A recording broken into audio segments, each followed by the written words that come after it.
Ladies and gentleman, ಒಂದು ಕಡೆ ರೈತನ ಮಕ್ಕಳು, ಮತ್ತೊಂದು ಕಡೆ ಹಠವಾದಿ ಬಂಡೆ. ಇಬ್ಬರ ಮಧ್ಯೆ ರಾಮನಗರದ ಪಾರುಪತ್ಯಕ್ಕಾಗಿ ಭೀಕರ ರಾಜಕೀಯ ಕಾಳಗ. ಅಷ್ಟಕ್ಕೂ ಜನರ ಪರ ಯಾರು? ಡಿಸಿಎಂ ಡಿಕೆ ಶಿವಕುಮಾರ್ ಮಾಡ್ತಾ ಇರೋದು ಸರಿನಾ ಅಥವಾ ಕುಮಾರಣ್ಣ ತೊಡೆ ತಟ್ಟಿದ್ದು ಸರಿನಾ? ಬಿಡದಿಯಲ್ಲಿ ರಾಜಕೀಯ ರಣರೋಚಕ ಘಟ್ಟ ತಲುಪಿದೆ. ನಾವೇ ರೈತರ ಪರ ಅಂತ ಇಬ್ಬರು ನಾಯಕರು ಯುದ್ಧ ಸಾರಿದ್ದಾರೆ. ಅಸ್ತಿತ್ವಕ್ಕಾಗಿ ನಡೀತಾ ಇರುವ ಆ ಯುದ್ಧದ ಅಪ್ಡೇಟ್ ಈ ಸ್ಟೋರಿಯಲ್ಲಿದೆ. ಎಸ್ ವೀಕ್ಷಕರೇ, ನೆಲ ಜಲ ಭಾಷೆಗಾಗಿ ಪ್ರಾಮಾಣಿಕ ಪತ್ರಿಕೋದ್ಯಮ. ನೀವು ನೋಡ್ತಾ ಇದ್ದೀರಾ ಫೋಕಸ್ ಟಿವಿ. ನಾನು ಶಿವು ರಾನರಾಪುರ.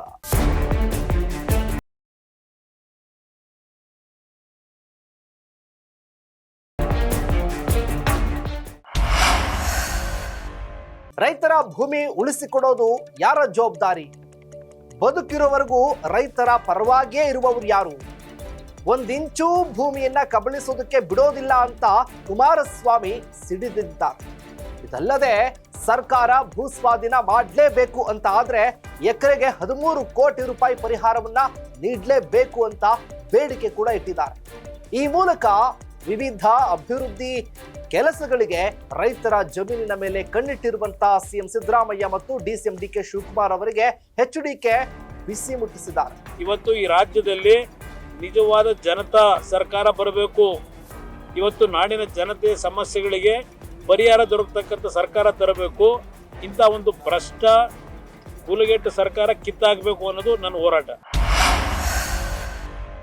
ಬೆಂಗಳೂರು ದಕ್ಷಿಣ ಜಿಲ್ಲೆ ಬಿಡದಿ ಹೋಬಳಿಯಲ್ಲಿ ಸರ್ಕಾರಕ್ಕೆ ಜಮೀನು ಬೇಕು.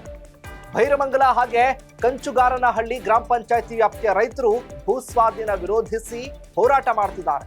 ಈ ಹೋರಾಟಕ್ಕೆ ಎಚ್ಡಿಕೆ ಎಂಟ್ರಿ ಕೊಟ್ಟಿದ್ದಾರೆ. ತಮ್ಮ ಭೂಮಿಯನ್ನು ಉಳಿಸಿಕೊಳ್ಳೋದಕ್ಕೆ 1 ವರ್ಷದಿಂದ ಯಾವುದೇ ರಾಜಕೀಯ ಸೋಂಕಿಗೆ ಅವಕಾಶ ಕೊಡದೆ ಹೋರಾಟ ಮಾಡ್ತಾ ಇದ್ದ ರೈತರಿಗೆ ಕುಮಾರಣ್ಣ ಎಂಟ್ರಿ ಕೊಟ್ಟಿದ್ದಾರೆ. ಇದು ಬಿಸಿ ತುಪ್ಪ ಆಯಿಲ್ ಹಾಕದಂತಾಗಿದೆ. ಯಾಕಂದ್ರೆ ಕುಮಾರಸ್ವಾಮಿ ಎಂಟ್ರಿಯಿಂದಾಗಿ ಸರ್ಕಾರಗಳು ಬರ್ತವೆ ಹೋಗ್ತವೆ, ಆದ್ರೆ ಸರ್ಕಾರಗಳು ಜನಾಭಿಪ್ರಾಯಕ್ಕೆ ಮಣಿಯಲೇಬೇಕಾಗುತ್ತೆ. ಆದ್ರೆ ಬಿಡದಿ ವಿಚಾರದಲ್ಲಿ ರಾಜಕೀಯ ಮೇಲಾಟ ನಡೀತಾ ಇದೆ. ರೈತರು ಕಂಗಾಲಾಗಿದ್ದಾರೆ.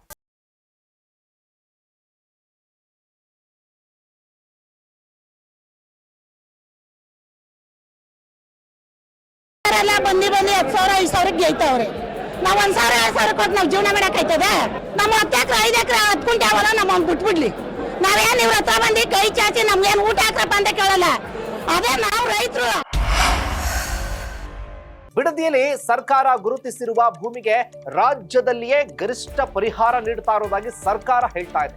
ಗರಿಷ್ಠ 2 ಕೋಟಿವರೆಗೆ ಪರಿಹಾರವನ್ನ ನಿಗದಿ ಮಾಡಿ. ಆದ್ರೆ ಉಪಮುಖ್ಯಮಂತ್ರಿ ಡಿಕೆ ಶಿವಕುಮಾರ್ ಅವರ ರೈತರ ಕಾಳಜಿ ಬಗ್ಗೆ ಎಚ್ಡಿಕೆ ಪ್ರಶ್ನೆ ಮಾಡಿದ್ದಾರೆ. ರೈತರ ಬದುಕಿನ ಬಗ್ಗೆ ನಿಜವಾಗಿಯೂ ಕೂಡ ಡಿಕೆ ಶಿವಕುಮಾರ್ ಅವರಿಗೆ ಗೌರವ ಇದ್ರೆ ಈಗಲ್ಟನ್ ಕ್ಲಬ್ಗೆ ನಿಗದಿ ಮಾಡಿದ ಪರಿಹಾರದಂತೆ ಇಲ್ಲಿಯೂ ಕೂಡ ಎಕರೆಗೆ 13 ಕೋಟಿ ರೂಪಾಯಿ ನಿಗದಿ ಮಾಡಿ ಅಂತ ಕುಮಾರಸ್ವಾಮಿ ಅವರು ಪಂಥಾಹ್ವಾನವನ್ನ ಕೊಟ್ಟಿದ್ದಾರೆ.